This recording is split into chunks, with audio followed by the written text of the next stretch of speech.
ಪ್ರಶ್ನೆ 1. ರಾತ್ರಿ ಹೊತ್ತು ಮೊಸರು ತಿನ್ನೋದರಿಂದ ಏನಾಗುತ್ತದೆ? ಎ. ಅಜೀರ್ಣ, ಬಿ. ಅತಿಸಾರ, ಸಿ. ಕಫದ ಸಮಸ್ಯೆ, ಡಿ. ಕೆಮ್ಮು. ಸರಿ ಉತ್ತರ ಸಿ. ಕಫದ ಸಮಸ್ಯೆ. ಪ್ರಶ್ನೆ 2. ಹೆಚ್ಚು ಎಣ್ಣೆ ಪದಾರ್ಥ ಸೇವಿಸುವುದರಿಂದ ಏನಾಗುತ್ತದೆ? A. Asthma, B. Ulcer, C. ಮಧುಮೇಹ, ಡಿ. ಹೃದಯಾಘಾತ. ಸರಿ ಉತ್ತರ ಡಿ. ಹೃದಯಾಘಾತ. ಪ್ರಶ್ನೆ 3. ಹೆಚ್ಚು ಬಿಸ್ಕೆಟ್ ತಿನ್ನುವುದರಿಂದ ಯಾವ ರೋಗ ಬರುತ್ತದೆ? ಎ. ಹೃದಯ ಸಮಸ್ಯೆ, ಬಿ. ಅತಿಸಾರ, ಸಿ. Asthma, D. ಶುಗರ್. ಸರಿ ಉತ್ತರ ಎ. ಹೃದಯ ಸಮಸ್ಯೆ. ಪ್ರಶ್ನೆ 4. ಪ್ರತಿದಿನ ಶುಂಠಿ ಟೀ ಕುಡಿದರೆ ಯಾವ ರೋಗ ಬರುವುದಿಲ್ಲ? ಎ. ಹೃದಯಾಘಾತ, ಬಿ. ಅತಿಸಾರ, ಸಿ. Asthma, D. ಶುಗರ್. ಸರಿ ಉತ್ತರ ಎ. ಹೃದಯಾಘಾತ. ಪ್ರಶ್ನೆ 5. ಶರೀರದ ಉಷ್ಣತೆಯನ್ನು ಕಡಿಮೆ ಮಾಡುವ ಹಣ್ಣು ಯಾವುದು? ಎ. ಬಾಳೆಹಣ್ಣು, ಬಿ. ಕಲ್ಲಂಗಡಿ ಹಣ್ಣು, ಸಿ. ಸಪೋಟ, ಡಿ. ಪಪ್ಪಾಯ. ಸರಿ ಉತ್ತರ ಬಿ. ಕಲ್ಲಂಗಡಿ ಹಣ್ಣು. ಪ್ರಶ್ನೆ 6. ದೇಹದ ಯಾವ ಅಂಗ ವಿಶ್ರಾಂತಿ ಪಡೆಯುವುದಿಲ್ಲ? ಎ. ಕಣ್ಣು, ಬಿ. ನಾಲಿಗೆ, ಸಿ. ಕಿವಿ, ಡಿ. ಹೃದಯ. ಸರಿ ಉತ್ತರ ಡಿ. ಹೃದಯ. ಪ್ರಶ್ನೆ 7. ಪುರುಷರು ವಾರಕ್ಕೆ ಎಷ್ಟು ಬಾರಿ ವೀರ್ಯ ಹೊರಗೆ ಹಾಕಬೇಕು? ಎ. 2 ರಿಂದ 3, ಬಿ. 5 ರಿಂದ 6, ಸಿ.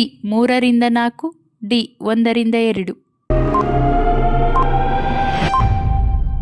ಸರಿ ಉತ್ತರ ಎ. 2 ರಿಂದ 3. ಪ್ರಶ್ನೆ 8. ಯಾವ ಜೀವಿ 45 ನಿಮಿಷ ಮುಚ್ಚಿದ ಬೆಳಕನ್ನು ನೋಡಬಲ್ಲದು? ಎ. ಕೋಳಿ, ಬಿ. ದನ, ಸಿ. ಕಾಗೆ, ಡಿ. ಕಪ್ಪೆ. ಸರಿ ಉತ್ತರ ಎ. ಕೋಳಿ. ಪ್ರಶ್ನೆ 9. ದಿನಕ್ಕೆ ಎಷ್ಟು ಕಪ್ ಕಾಫಿ ಸೇವನೆ ಆರೋಗ್ಯಕ್ಕೆ ಒಳ್ಳೆಯದು?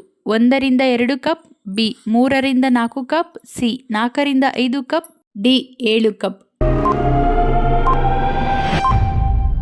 ಸರಿ ಉತ್ತರ ಎ. 1 ರಿಂದ 2 ಕಪ್. ಪ್ರಶ್ನೆ 10. ಯಾವ ಪ್ರಾಣಿ ಪ್ರತಿಯೊಂದು ವಸ್ತುವನ್ನು 2 ಪಟ್ಟು ದೊಡ್ಡದಾಗಿ ನೋಡುತ್ತದೆ? ಎ. ಒಂಟೆ, ಬಿ. ಸಿಂಹ, ಸಿ. ಆನೆ, ಡಿ. ಹಸು. ಸರಿ ಉತ್ತರ ಸಿ. ಆನೆ. ಪ್ರಶ್ನೆ 11. ಮೊಳಕೆ ಒಡೆದ ಕಡಲೆಕಾಳು ತಿಂದರೆ ಯಾವ ರೋಗ ಬರುವುದಿಲ್ಲ? ಎ. ಮರಗುಳಿತನ, ಬಿ. Diabetes, C. ರಕ್ತಹೀನತೆ, ಡಿ. ಹೃದಯ ಸಮಸ್ಯೆ. ಸರಿ ಉತ್ತರ ಬಿ. ಡಯಾಬಿಟಿಸ್. ಪ್ರಶ್ನೆ 12. ಎಳೆನೀರು ಕುಡಿಯುವುದರಿಂದ ಏನಾಗುತ್ತದೆ? ಎ. ಸಣ್ಣಗಾಗುತ್ತಾರೆ, ಬಿ. ದೇಹಕ್ಕೆ ತಂಪು, ಸಿ. ಚರ್ಮದ ಕಾಂತಿ ಹೆಚ್ಚು, ಡಿ. ಮೇಲಿನ ಎಲ್ಲವೂ. ಸರಿ ಉತ್ತರ ಡಿ. ಮೇಲಿನ ಎಲ್ಲವೂ. ಪ್ರಶ್ನೆ 13. ಬಿಪಿಯನ್ನು ನಿಯಂತ್ರಣದಲ್ಲಿ ಇಡಲು ಏನನ್ನು ತಿನ್ನಬೇಕು? ಎ. Carrot, B. ಮೂಲಂಗಿ, ಸಿ. Beetroot, D. ಶುಂಠಿ. ಸರಿ ಉತ್ತರ ಸಿ. ಬೀಟ್ರೋಟ್. ಪ್ರಶ್ನೆ 14. ಕುಡಿಯುವ ನೀರಿನಲ್ಲಿ ಯಾವ ಲೋಹ ಕಂಡುಬರುತ್ತದೆ? ಎ. Manganese, B. ಕಬ್ಬಿಣ, ಸಿ. Chromium, D. ಕಾಪರ್. ಸರಿ ಉತ್ತರ ಎ. ಮ್ಯಾಂಗನೀಸ್. ಪ್ರಶ್ನೆ 15. ಯಾವ ರಾಶಿಯಲ್ಲಿ ಜನಿಸಿದ ಮಕ್ಕಳು ಚಾಣಕ್ಯರಾಗಿರುತ್ತಾರೆ? ಎ. ಮೇಷ ವೃಷಭ, ಬಿ. ತುಲಾ ವೃಶ್ಚಿಕ, ಸಿ. ಮಕರ ಕುಂಭ, ಡಿ. ಸಿಂಹ ಕನ್ಯಾ. ಸರಿ ಉತ್ತರ ಎ. ಮೇಷ ವೃಷಭ. ವಿಡಿಯೋ ಇಷ್ಟ ಆಗಿದ್ದಲ್ಲಿ ನಮ್ಮ ಚಾನಲ್ಗೆ ಸಬ್ಸ್ಕ್ರೈಬ್ ಮಾಡಿಕೊಳ್ಳಿ.